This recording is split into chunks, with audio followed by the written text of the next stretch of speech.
Well, welcome to Making Major Moves. I'm Ed Bracey, and we have a very special guest with us tonight.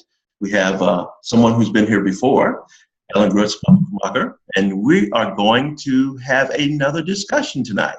But guess what? I'm not doing it. Ellen is. So, Ellen, it's in your ballpark. Go right ahead. Okay. Ooh, pressure's on. All right. So I get to be in the driver's seat, and you get to be in the hot seat. And, absolutely. And this is my first time, so be easy. Be gentle. So we'll start with question number one. Mm-hmm. What has brought your greatest happiness or satisfaction to date? That question is an easy one for me. Greatest happiness for me is being more trustful of my heart, listening to what I'm sensing and what I'm hearing here, as opposed to what I'm seeing and experiencing out there. I've had several situations in my life over the past 10, 15, 20 years where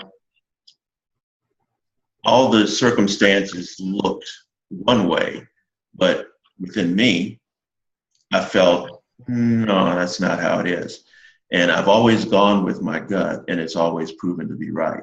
Even though I looked totally out of step with everyone else, I still went ahead and did it. Give you an example. I had to hire an employee once, and I was under the gun to do it very quickly. So I advertised. I had 57 different people apply for the job. I narrowed it down to 12, and I did phone interviews with those 12 and narrowed it down to 3, 2 women and a man. Flew them to our headquarters and interviewed them. And I chose one of the female candidates, and everyone else in the room outvoted me. They chose the man. Okay. And I just knew in my heart that I would rather have her. She had the right personality for the crowd, and inside it just felt good. Well, need I say, we hired him, and I had to fire him within 24 hours. And she ended up getting the job. And when I talked with her about it later on, she said, you know something, even when you guys told me I didn't get the job, I was still determined to work for you all. I went, wow, that is so cool. So following my heart has been it's given me my greatest happiness and satisfaction. Okay. Question number 2. What has been your greatest pain or challenge, and what has been your strategy to overcome it at this point? Okay. My greatest pain. This is a real deep subject for me because it's been my greatest classroom these past few years. You know, and I know our audience may not know, but I lost my son to cancer. And we know that death is something that's inevitable. But the thing that really caused me the greatest pain is a separation. Okay. Separation is, how shall I say this? It's my greatest challenge. When I meet someone and I connect with them, I want to stay connected with them. Yeah. So all of my close friends, we text, we talk, we email, we Facebook one another. And that enables me to have that continuous flow. So separation is something it's my greatest enemy. And I hate it when I'm not able to, like, give you an example. My son, my mom, great influences on my life. And I still have influences that they've left behind that give me encouragement and give me comfort. And I don't feel so much separation. But that's my greatest pain. Absolutely. Okay. And what strategies have you used to overcome that or to handle that? Several. Number one is meditation. I'll sit and just open my spirit and listen to, okay, what's the best way for me to reach this person? What's the best way to contact this person? And sometimes you would not believe it's the craziest things.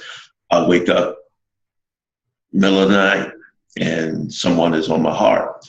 And if I really feel like I should reach out to them, I reach out to them. And guess what? They're awake. That is the most telling thing that I've experienced.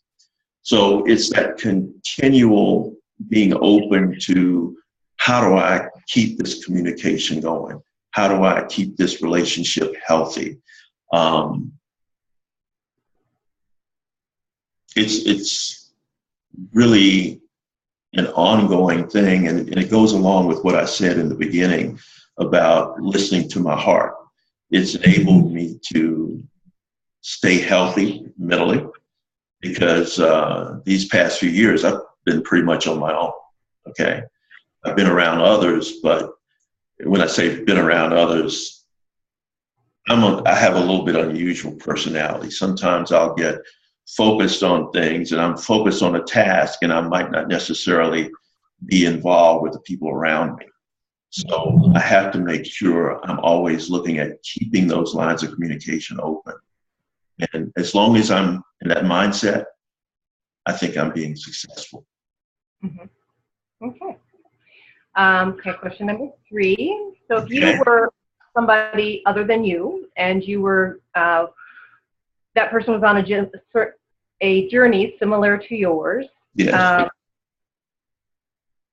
What would your advice be to them to assist them in their journey based on your insight? Okay. I'm a person who believes in formulas and checklists and things like that. And one of the simplest formulas I ever heard, if you want to execute something, is decide what you want, identify the distractions that will keep you from getting what you want, associate with the people who have a similar spirit and encourage you to get what you want, and then plan your work and work your plan. So I would say that, but the most important step in all of those steps is who you associate with. One of the things that has just literally exploded in my life here in the past few months, since April, I would say, is I've renewed friendships with people that were close to me at one point, and it has opened the doors to higher levels of conversation. And in turn, we're supporting each other and encouraging each other to associate with people who are achieving the things that we want to achieve. And that doesn't necessarily mean, economic or whatever. It means more spiritually, that they're on their path, that they're doing what they feel they should be doing. And that helps us emulate that same mentality, that we should do the same.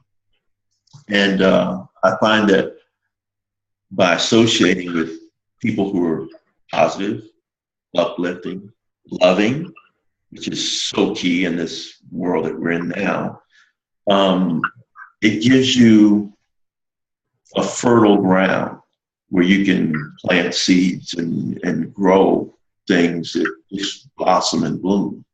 And I love that. Now, advice I got recently is that you should associate more with people who are a little bit better or more intelligent or whatever. I'm still looking for those people, okay? So more intelligent than you? But, you can associate with them through seminars and books and things like that. But association is the key. Be sure you associate with people who truly are positive and reinforcing to your dream, because it's your dream that's so important. Right.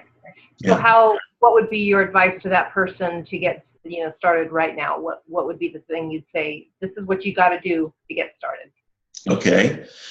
First of all, I'd find out what their goal was, what they'd like to do. And then next, I would pair them up with people who are either working in that area or have had great success in that area.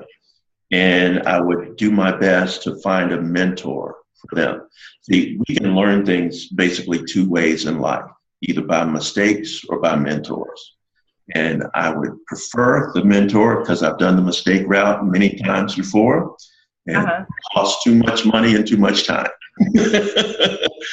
But once I have them paired up with a mentor, that's probably the best thing I could ever do, because they can model themselves after someone who's already made all the mistakes, and they can just expedite themselves to where they want to go. Okay.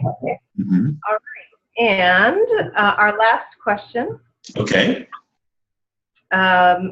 Give us your personal vision for the next 2 weeks, 2 months, 2 years. Okay. 2 weeks. The next 2 weeks, well, the past 2 weeks, I've been working with promoting people I call luminaries. These are people, in fact, let me back up just 1 second. I noticed about 3 weeks ago, I don't know what happened that I noticed this, but I was just sitting down one day and I started thinking about my friends who I'm closest to. And I realized that each one of these people, I'm close to them because whenever I engage with them, there's something about that engagement that just opens up a new level of thought, optimism, vision, confidence for me, and comfortability. I feel so comfortable when I'm in the circle with these people. And as a result of that, I realized, wow, this is what they do. This is who they are, you know. This is what they live and breathe, you know. And I don't mean to insult anyone else, but these are the people that do it for me. Okay, you probably have people that do it for you, and others have people that do it for them. But these are the people that do it for me. So what I realized is these conversations we've been having have been so powerful. I mean, I'm taking notes and I'm, regular conversations, and I'm learning things. And I love learning things, especially when they help me towards my goals. So after jotting these things down, I decided, you know what? I should record these conversations and make them available for others out there. So I started doing podcasts like this. And these podcasts have been amazing because each and every conversation that starts, we have a basic question, a basic topic, but we in turn go in a direction that uncovers some truth or shares some wisdom that's based on experience, not just some, hypothesis or, flippant whatever. We're giving meaty stuff. And it's the kind of stuff that people can take a look at and go, wow, I love that. I love that learning experience. So that's going to be my focus for the next 2 weeks. I'm contacting people that I would like to start with. And I'm getting myself a bank of podcasts that I can post on my new Facebook page called Making Major Moves. But also, I'm availing these podcasts to everyone who participates to post them on their website also. And this morning I had another brilliant idea to come up with some type of educational site where we can share this information for people who just want to stop in, take a look at a podcast, and who knows, you may be their favorite coach or their favorite advisor, their favorite model. And each week, maybe you post something or share something, and it helps them get quicker down that road to the place that they're looking for. See, the things that we're talking about, they don't teach in school. Right. And, well, we wish they did. But these are the things that we've learned through experience. Right. And having been there, these things are vital. So that's my 2 week focus, and actually probably my 2 month focus.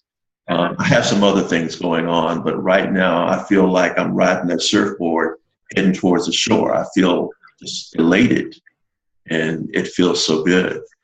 2 years from now, I have no idea, Ellen. The way my life is going right now, I may announce a run for president. I don't know. No, I would never do that. But what I'm saying is, I have no idea.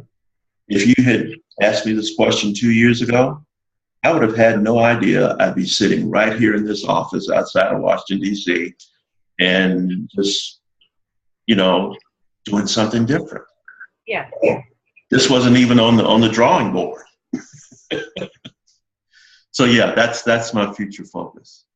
Okay. Also staying open, staying available to listen to, direction as it comes. Yeah. That's vital to me now. I want to be in that place where I feel I'm doing the most good. And when I'm there, I know there's so much satisfaction. Money doesn't matter, nothing matters like that. But what matters is I'm on purpose. And that is so vital to me now. Yeah. One thing I always say, and I'll shut up. If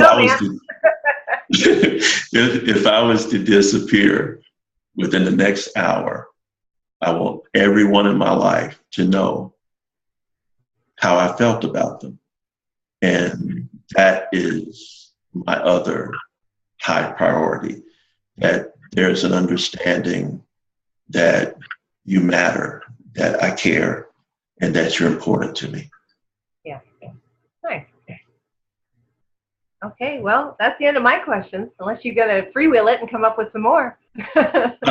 No, I think you've probed very deeply into that issue tonight. How did I do? Awesome. Did you have anything else that you'd like to add before we conclude? No, I thought your answers were extremely insightful, and I especially liked how you kind of punctuated the last part with just being open. I think that's, for me, that's just key to being able to receive any new information, any, new experience, opportunities. It's just always trying to stay open to whatever's out there for you, and whether it's people who are going to cross your path or opportunities or situations, places, you just don't know. So I think for me, that's huge. And I think that's a really great point that you made. Absolutely. Absolutely. I'm getting surprised every day. I mean, I've got a 9-year-old who's teaching me things that are amazing. It's so different now with young people compared to how we were. I mean, we would gather up and go play ball or ride our bicycles or whatever. And these guys are connected through the internet and talking to people worldwide as they're playing games and things. It's right. amazing to me. Yeah. It really is. Can you imagine what it's going to be like 20 years from now? No. I mean, I really can't. I imagine something where we'll probably communicate just via thought, with each other and with our energy exchange. I imagine something like that, but, it's hard to say. Yeah. Or maybe we'll have gone full circle and come back to being almost primitive. I mean, I don't know. That's the way we're supposed to kind of devolve instead of evolve. I don't know. Yeah, it's crazy. Well, I thank you. I really appreciate the interview time. And until we see you all next time, this has been Making Major Moves. And look forward to our next podcast. Bye-bye.